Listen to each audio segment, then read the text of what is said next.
പല്ലവിയെയും മിത്തുമോളെയും കൂട്ടി കാർത്തിക നേരെ ഷോപ്പിംഗ് മോളിലേക്ക് വന്നു നിന്നത്. പല്ലവി മിത്തുമോളെയും കൊണ്ട് അകത്തേക്ക് കയറാൻ ആഞ്ഞതും കണ്ടു അവിടെ നിൽക്കുന്ന അർച്ചനയെയും സൂര്യയെയും. നിങ്ങൾ രണ്ടാളും എന്താ ഇവിടെ? കുറച്ചു മുന്നേ വിളിച്ചപ്പോൾ പോലും പറഞ്ഞില്ലല്ലോ എന്നോട് നിങ്ങൾ ഇങ്ങോട്ട് വരുന്ന കാര്യം.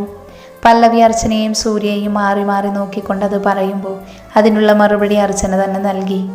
എല്ലാം ദേ ഇവളുടെ പണിയാ. ഇവളെ പറഞ്ഞ് നിന്നോട് പറയണ്ട, ഒരു സർപ്രൈസ് ആയിക്കോട്ടെ എന്ന്. അർച്ചന കാർത്തികയെ ചൂണ്ടിയത് പറയുമ്പോൾ കാർത്തിക പല്ലവിയെ നോക്കി ചിരിച്ചു. പല്ലവി അവരെ 3 പേരെയും മാറി മാറി നോക്കിക്കൊണ്ട് ചോദിച്ചു, അപ്പം നിങ്ങൾ 3 പേരും നേരത്തെ അറിയുമോ? പല്ലവി അത് ചോദിച്ചതും കാർത്തിക അവളെ നോക്കി പറഞ്ഞു, പിന്നെ എൻ്റെ ഏട്ടൻ്റെ കമ്പനിയിൽ വർക്ക് ചെയ്യുന്നവർ എന്നെ അറിയാതിരിക്കുമോ? ഇവർ 2 പേരുമായി മാത്രമേ എനിക്ക് അവിടെ ഇത്രയും അടുപ്പമുള്ളൂ. പിന്നെ ഇവരെൻ്റെ വെറും ഫ്രണ്ട്സല്ല, ഡിക്റ്റേറ്റീവ്സാണ്, എൻ്റെ ചാരന്മാർ. ഏട്ടൻ കമ്പനിയിൽ എന്ത് ചെയ്താലും അത് അതുപോലെ ചോർത്തി തരും. പക്ഷേ ഏട്ടനറിയില്ല ഇതൊന്നും. അറിഞ്ഞാലേ ഇവരെയും എന്നെയും എയറിൽ നിർത്തും. സ്വന്തം ചേട്ടനെ നിരീക്ഷിക്കാൻ മാത്രം എന്താ? എൻ്റെ പല്ലവി, നീ വിചാരിക്കും പോലെ ഒന്നും ഉണ്ടായിട്ടല്ല. ഏട്ടൻ നിരാശപ്പെട്ട് നടക്കുന്നുണ്ടോ എന്നൊന്നും അറിയാനാ. പിന്നെ ഏട്ടൻ്റെ ദേഷ്യം, അതൊക്കെ ഏട്ടനിൽ നിന്നും കൺട്രോൾ ചെയ്ത് മാറ്റാനാ. ഏട്ടൻ അവിടെ എന്ത് ചെയ്താലും അത് പറഞ്ഞു തരാനായി ഇവളെ ഏൽപ്പിച്ചതുപോലും. ഇന്നത്തെ ദിവസം ഇതും പറഞ്ഞു നിൽക്കാനല്ല നമ്മളിവിടെ വന്നത്. എൻ്റെയും മിത്തുമോൾക്ക് കുറേ ഡ്രസ്സ് എടുക്കണം, പിന്നെ അല്ലറ ചില്ലറ നമുക്കുള്ള ഷോപ്പിംഗ്. അപ്പോൾ എങ്ങനെ, അകത്തേക്ക് പോകുമല്ലേ? അത്രയും പറഞ്ഞ് അവർക്ക് അകത്തേക്ക് പോകുമ്പോൾ പല്ലവിക്ക് പിന്നാലെ തന്നെ അവൾ അറിയാതെ സഞ്ജയും ഉണ്ടായിരുന്നു. ആദ്യം മിത്തുമോൾക്കുള്ള ഡ്രസ്സാണ് നോക്കിയത്. പല്ലവി വേണ്ടെന്ന് പറഞ്ഞിട്ടും കാർത്തിക അത് സമ്മതിക്കാതെ വീണ്ടും അവൾക്കായി ഡ്രസ്സ് എടുത്തുകൊണ്ട് തന്നെ ഇരുന്നു. കാർത്തികയും അർച്ചനയും സൂര്യയും കൂടെ മിത്തുമോൾക്ക് ഡ്രസ്സ് മാറി മാറി ഇട്ടുകൊടുത്ത് അവളിലെ ഭംഗി നോക്കിക്കൊണ്ടിരുന്നു. ഓരോ ഡ്രസ്സിലും അവൾ ഒരു കുഞ്ഞു മാലാകയെ പോലെ തോന്നി. പല്ലവി അതൊക്കെ നോക്കി മാറി ഒരിടത്തിരുന്നതും അവൾക്കടുത്തേക്ക് സഞ്ജയ് വന്നു നിന്നു. പല്ലവി അവനെ കണ്ടതും ഒന്ന് നടുങ്ങിക്കൊണ്ട് പിന്നിലേക്ക് ഒതുങ്ങി നിന്നു. താൻ എന്തിനാടോ എന്നെ കണ്ടെന്ന് പേടിക്കുന്നേ? അതിന് ഞാൻ തന്നെയും മോളി ഉപദ്രവിക്കാൻ വന്നതല്ല. ഞാൻ വന്നത് ഇയാളോട് മാപ്പ് പറയാനാണ്. എന്നോട് നിങ്ങൾ എന്തിനാ മാപ്പ് പറയുന്നേ? അതിന് നിങ്ങൾ ആരാ? ഞാൻ നിന്റെ ആരാണെന്നുള്ളത് ഇപ്പോൾ ഇവിടെ പ്രസക്തിയില്ലാത്ത കാര്യമാണ്. അന്ന് അങ്ങനെയൊക്കെ പറഞ്ഞത് പിന്നെ ആലോചിച്ചപ്പോൾ തെറ്റായിപ്പോയെന്ന് തോന്നി. അത് തിരുത്തണമെന്ന് തോന്നിയത് കൊണ്ടാണ് പറഞ്ഞേ. പിന്നെ നിനക്കും മോൾക്കും കാവലായി ഞാൻ എപ്പോഴും ഇവിടെ ഉണ്ടാകും, ഇവിടെ തന്നെ. സഞ്ജയ് അത്രയും പറഞ്ഞ് അവിടെ നിന്ന് പോകുമ്പോൾ പല്ലവിയൊന്നും മനസ്സിലാവാതെ അവനെ തന്നെ നോക്കി നിന്നു. എന്നാൽ സഞ്ജയുടെ മനസ്സിൽ തൻ്റെ പ്രണയം നേടാനുള്ള അവസാനത്തെ ആയുധം പ്രയോഗിച്ച് സന്തോഷമായിരുന്നു. അല്ല, നീ എന്താ ഇവിടെ തന്നെ നിന്നു കളഞ്ഞത്? വന്നേ, അടുത്ത് നിനക്കുള്ള ഡ്രസ്സാ നോക്കുന്നേ, വാ. കാർത്തിക പല്ലവിയുടെ കരങ്ങൾ പിടിച്ചു വലിച്ച് മുന്നോട്ട് പോകുമ്പോഴും അവളുടെ കണ്ണുകൾ സഞ്ജയെ തന്നെ നോക്കി. അത് കണ്ട് സഞ്ജയുടെ മനസ്സിൽ സന്തോഷം അലതല്ലി. അവളെ തനിക്ക് തന്നെ കിട്ടുമെന്ന് ഉറപ്പോടെ പല്ലവി വരുമ്പോൾ അർച്ചന സൂര്യയും നിറയെ ഡ്രസ്സ് വാരിക്കൂട്ടി മിത്തുമോളെ അണിയിക്കുന്നുണ്ട്.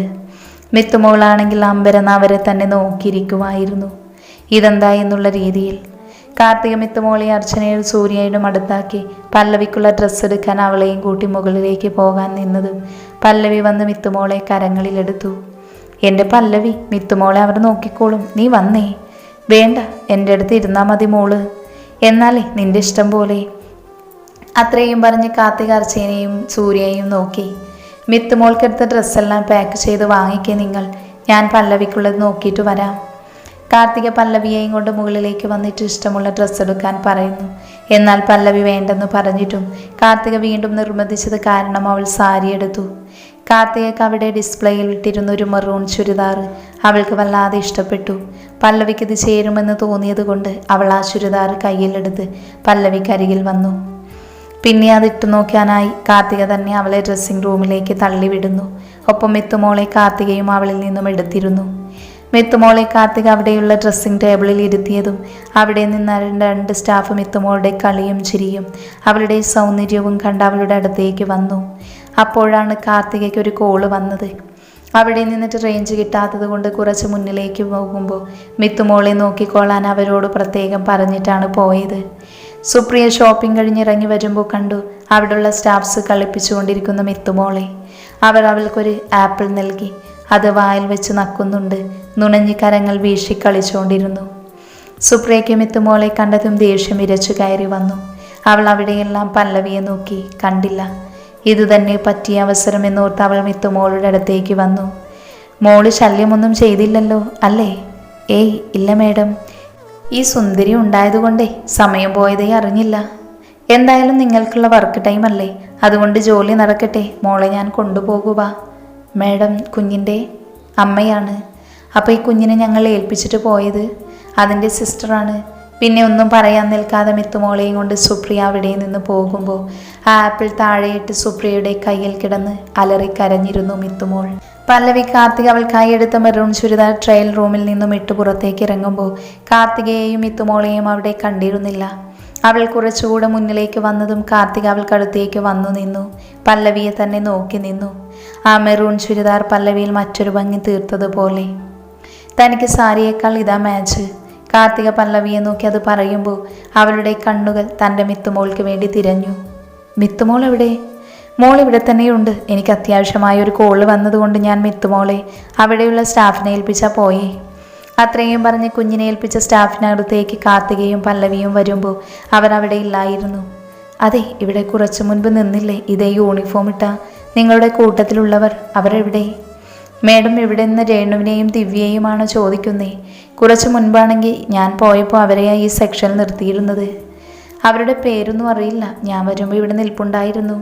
ഒരു മിനിറ്റ് മേഡം, ഞാൻ വിളിച്ചിട്ട് വരാം അവരെ. മേഡത്തിന് കണ്ടാൽ മനസ്സിലാകുമല്ലോ അവരെ? മനസ്സിലാവും. കുറച്ചു കഴിഞ്ഞതും ആ സ്ത്രീക്കൊപ്പം അവർ പറഞ്ഞ 2 പേരിൽ ഒരാൾ ഉണ്ടായിരുന്നു. ഇത് രേണുക, മറ്റേയാൾ വേറെ സെക്ഷനിലാ. ഇപ്പോൾ വിളിച്ചുകൊണ്ട് വരാനാവില്ല, അവിടെ ഫുൾ തിരക്കാ. കാർത്തിക രേണുകയെ നോക്കി. തൻ്റെ കയ്യിൽ ഞാൻ മോളെ ഏൽപ്പിച്ചിരുന്നില്ലേ, എന്നിട്ട് മോളെവിടെ? അത് മേഡം പോയി കുറച്ച് കഴിഞ്ഞതും ആ കുഞ്ഞിൻ്റെ അമ്മ വന്ന് കുഞ്ഞിനെ കൊണ്ടുപോയി. അത് കേട്ടതും പല്ലവി മുന്നോട്ട് വന്ന് രേണുകയെ നോക്കി പറഞ്ഞു, ഞാൻ എപ്പോഴാ എൻ്റെ കുഞ്ഞിനെ തൻ്റെ കയ്യിൽ നിന്ന് വാങ്ങിക്കൊണ്ട് പോയത്? അയ്യോ മേഡമല്ല, വേറൊരു സ്ത്രീയാ. അതവരുടെ കുഞ്ഞാണെന്ന് പറഞ്ഞ് വാങ്ങിയിട്ട് പോയി ഞങ്ങളിൽ നിന്നും. ആരെങ്കിലും വന്ന് ചോദിച്ചാലുടൻ കുഞ്ഞിനെ കൊടുക്കുമോ നീയൊക്കെ? കാർത്തിക അവർക്ക് മുന്നിലേക്ക് വന്ന് ദേഷ്യപ്പെട്ടു. പല്ലവിക്കാണ് ഈ ദേഹം തളരുന്നത് പോലെ തോന്നി. എടാ എൻ്റെ മിത്തുമോൾ. കാർത്തികയെ നോക്കി പല്ലവി കരഞ്ഞതും കാർത്തിക രേണുകയെ നേരെ തിരിഞ്ഞു. കുഞ്ഞിനെ തന്നെ ഏൽപ്പിച്ചു പോയത് ഞാനല്ലേ? അല്ലേന്ന്? അതെ. അപ്പോൾ പിന്നെ കുഞ്ഞിനെ ഏൽപ്പിക്കേണ്ടതും എൻ്റെ കയ്യിലല്ലേ? എന്നിട്ട് ആരെങ്കിലും വന്ന് ചോദിക്കുമ്പോൾ തന്നെ എന്നോട് ചോദിക്കാതെ കൊടുക്കുമോ കുഞ്ഞിനെ? അത് പിന്നെ മേഡം, കുഞ്ഞിൻ്റെ അമ്മയാണ് അവരെന്നും മേഡം അവരുടെ സിസ്റ്ററാണെന്നും പറഞ്ഞപ്പോൾ വിശ്വസിച്ച് പോയി. മേഡത്തിനെ എവിടെയെങ്ങും ആ സമയം കണ്ടില്ല, അതാ. നിന്നെയൊന്നും പറഞ്ഞിട്ടൊരു കാര്യവുമില്ല. നിന്നെയൊക്കെ വിശ്വസിച്ച് ഞങ്ങളുടെ കുഞ്ഞിനെ ഏൽപ്പിച്ച് എന്നെ വേണം പറയാൻ. അപ്പോഴേക്കും അവരുടെ സംസാരം കേട്ട ആളുകൾ അങ്ങോട്ടേക്ക് നോക്കി നിന്നു. അർച്ചനയും സൂര്യയും മിത്തുമോളുടെ ഡ്രസ്സ് പാക്ക് ചെയ്ത് വാങ്ങിയിട്ടും അവരെ കാണാത്തതുകൊണ്ട് മുകളിലേക്ക് വരുമ്പോൾ കാർത്തിക അവിടുത്തെ സ്റ്റാഫിനോട് ദേഷ്യപ്പെടുന്നതാണ് കണ്ടത്. പല്ലവിയാണെങ്കിൽ അവൾക്കടുത്ത് നിന്ന് കരയുന്നുണ്ട്. അർച്ചനയും സൂര്യയും അവരുടെ അടുത്തേക്ക് ഓടി വന്നു. എന്താടാ പ്രശ്നം? എന്തിനാ പല്ലവി കരയുന്നേ? എടാ, നിങ്ങൾ ആരെങ്കിലും മിത്തുമോളെ വന്ന് വാങ്ങിയിട്ട് പോയോ? കാർത്തിക അവരെ നോക്കി ചോദിച്ചു. ഇല്ലടാ, നിങ്ങളെ കാണാത്തതുകൊണ്ട് ഞങ്ങൾ ഇങ്ങോട്ട് വന്നത്. അല്ല, ഇപ്പോൾ ഇത് ചോദിക്കാൻ മിത്തുമോളില്ലേ ഇവിടെ? ഇല്ലടാ, ഞാനൊരു കോള് വന്നതുകൊണ്ട് മിത്തുമോളിതേ ഈ നിൽക്കുന്ന ഇവരുടെ കയ്യിൽ ഏൽപ്പിച്ചാൽ പോയേ. തിരിച്ചു വരുമ്പോൾ മിത്തുമോളില്ല. ചോദിച്ചപ്പോൾ അവരുടെ അമ്മ വന്ന് പറഞ്ഞ് ആരോ വന്ന് എടുത്തുകൊണ്ട് പോയി എന്ന്. എടാ, ഇനി ആ പവിത്ര അവിടെ ആയിരിക്കുമോ? അതിനവർ മിസ്സിംഗ് ആണെന്നല്ലേ അനിരുദ്ധ് പറഞ്ഞത്. പിന്നെ എങ്ങനെ അവർ വന്ന് കൊണ്ടുപോകും? പറയാനാവില്ല. ഇല്ലെങ്കിൽ ഇനി ആ സഞ്ജയ് അയാളാവുമോ ആരെങ്കിലും വിട്ട് കുഞ്ഞിനെ കൊണ്ടുപോയത്? മിത്തുമോളെ കൊല്ലുമെന്നൊരിക്കൽ പറഞ്ഞതയാൾ. സഞ്ജയുടെ പേര് അർച്ചനയിൽ നിന്നും കേട്ടതും കുറച്ചു മുന്നേ സഞ്ജയ് തനിക്ക് മുന്നിൽ വന്ന് നിന്ന് സംസാരിച്ചതല്ല പല്ലവി ഓർത്തു. അവൾ കാർത്തികയ്ക്കും അർച്ചനയ്ക്കും അടുത്തേക്ക് വന്നു നിന്നു. സഞ്ജയ്, അയാൾ ഇവിടെ ഉണ്ടായിരുന്നു കുറച്ചു മുന്നേ. ഞാൻ കണ്ടതാ അയാളെ. എങ്കിൽ സംശയിക്കേണ്ട, അയാൾ തന്നെയാവും. പിന്നെ ഒരു നിമിഷം പോലും ചിന്തിക്കാൻ നിൽക്കാതെ മിത്തുമോളെ തേടി അവർ താഴേക്ക് പാഞ്ഞു. മിത്തുമോളെയും കൊണ്ട് പവിത്ര വേഗത്തിൽ തിരക്കുള്ള റോഡ് ക്രോസ് ചെയ്തു. അപ്പുറത്തേക്ക് എത്തിയിരുന്നു. ആരും തന്നെ ശ്രദ്ധിക്കുന്നില്ല എന്ന് ഉറപ്പുവരുത്തിയ ശേഷം അവൾ മുന്നിലേക്ക് നടന്നു. മിത്തുമോൾ അലറി ശബ്ദത്തിൽ കരയുന്നത് പുറത്ത് കേൾക്കാതിരിക്കാൻ കുഞ്ഞിൻ്റെ വാ ശക്തിയായി പൊത്തിപ്പിടിച്ചു. മിത്തുമോളെയും കൊണ്ട് അവൾ റെയിൽവേ ട്രാക്കിലേക്ക് ഓടിക്കയറി. അവിടെ ഇങ്ങും ആരും തന്നെ ഉണ്ടായിരുന്നില്ല. സുപ്രിയ ദൂരെ നിന്ന് വരുന്ന ട്രെയിൻ ശബ്ദം കേട്ടതും മിത്തുമോളെ ആ ട്രാക്കിലേക്ക് ഇരുത്തി. പിന്നെ ക്രൂരമായി കുഞ്ഞിനെ നോക്കി ചിരിച്ച ശേഷം പിന്നിലേക്ക് തിരിഞ്ഞതും ഊക്കോടുകൂടി അവളുടെ കരണത്തൊരു ബലിഷ്ഠമായ കരം പതിഞ്ഞു. സുപ്രിയക്ക് അവളുടെ ശരീരം കുഴയുന്നത് പോലെ. അവൾ മുന്നിലേക്ക് കണ്ണുകൾ നീട്ടുമ്പോൾ കാണുന്നത് മിത്തുമോളെ ആ ട്രെയിൻ ട്രാക്കിൽ നിന്ന് ഭദ്രമായി എടുത്തുകൊണ്ട് നിൽക്കുന്ന ഒരാളെയാണ് കണ്ടത്. സഞ്ജയെ സുപ്രിയ ആദ്യമായി കാണുന്നത് കൊണ്ട് തന്നെ അവൾക്ക് അവൻ ആരാണെന്ന് മനസ്സിലായില്ല. അവൻ മിത്തുമോളെയും കൊണ്ടുവന്ന് അവൾക്ക് മുൻപിൽ നിന്നുകൊണ്ട് തന്നെ വീണ്ടും ശക്തിയായി അവളെ അടിച്ചു.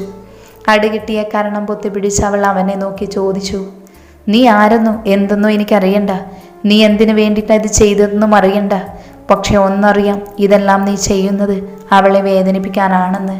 നീ കാരണം പല്ലവി നീ വേദനിക്കേണ്ടി വന്ന ഇപ്പൊ തന്നതുപോലെ ആയിരിക്കില്ല ഇനി.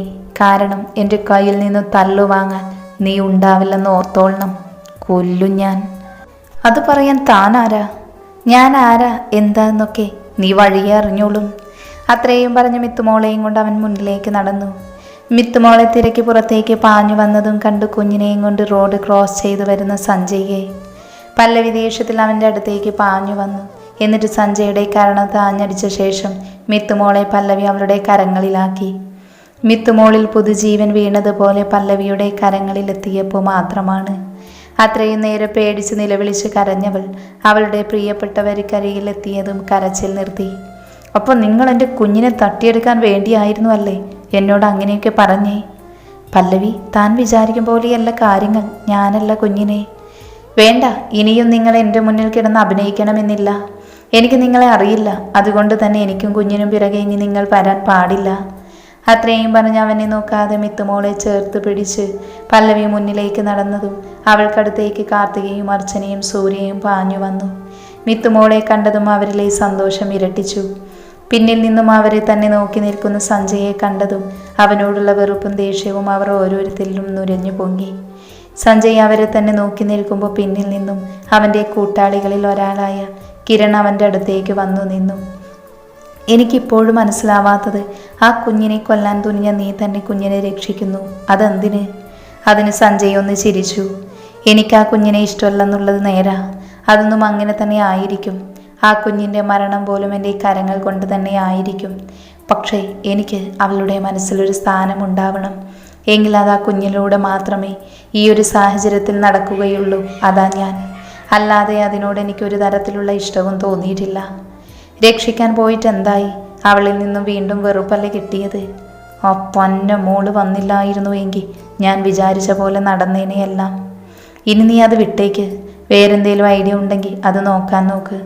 തൽക്കാലം നമുക്ക് പോകാം. ഇനി ഇവിടെ നിന്നിട്ടും വലിയ പ്രയോജനമില്ലല്ലോ. പോകാം. സുപ്രിയ ദേഷ്യത്തിൽ വീട്ടിലേക്ക് കയറി വന്നു എല്ലാം തട്ടിയെറിയുന്നു. അവളിലെ ദേഷ്യം നുരഞ്ഞു പൊങ്ങിയിരുന്നൊപ്പം അവൾ ഓരോന്നായി എറിഞ്ഞുടച്ചു.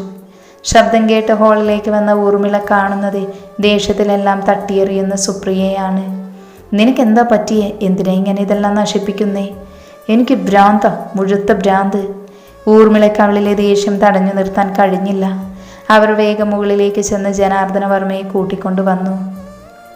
അയാൾ വരുമ്പോഴും അത് തന്നെയായിരുന്നു അവസ്ഥ. പ്രിയ, നീ എന്തേ കാണിക്കുന്നേ? നിർത്തുന്നുണ്ടോ നിന്റെ ഈ തോന്നിവാസം? അയാൾ ദേഷ്യത്തിൽ അത് പറയുമ്പോൾ അവൾ ഓടി വന്ന് അയാളെ കെട്ടിപ്പിടിച്ച് കരഞ്ഞു. അയ്യേ, ഇത്രയേ ഉള്ളൂ നീ? അവൾ മുഖമുയർത്തി അയാളെ നോക്കുമ്പോൾ കണ്ടു അവളുടെ കവിളിൽ പതിഞ്ഞ 5 വിരലുകളും. ഇതെന്ത് പറ്റിയതാ? ആരായി നെറികേടൻ്റെ മകളുടെ മുഖത്ത് കാണിച്ചത്? സുപ്രിയ അയാളെ നോക്കി കരഞ്ഞുകൊണ്ടേയിരുന്നു. പ്രിയ, മതി. ഇനിയും നീ കരച്ചിൽ തുടർന്ന എന്നിലെ ദേഷ്യം എനിക്ക് തന്നെ നിയന്ത്രിക്കാൻ കഴിഞ്ഞെന്ന് വരില്ല. അതുകൊണ്ട് പറഞ്ഞു, ആരാ ഇത് ചെയ്തതെന്ന്? അവൾ കണ്ണുനീരിനെ തുടച്ചു മാറ്റിക്കൊണ്ട് പറഞ്ഞു. അറിയില്ല ഡാഡി ആരായെന്ന്. പക്ഷേ ഒന്നറിയാം, അവൻ ആ പല്ലവിക്ക് വേണ്ടപ്പെട്ടവനാ. അതുകൊണ്ടല്ലേ ആ പന്നമോളെ എന്നെ അവളുടെ പേരും പറഞ്ഞ് തല്ലിയേ. ആരായാലും നിന്നെ നോവിച്ചില്ലേ, അതിനുള്ളത് ഈ ഡാഡി തന്നെ അവന് കൊടുത്തിരിക്കും അധികം വൈകാതെ.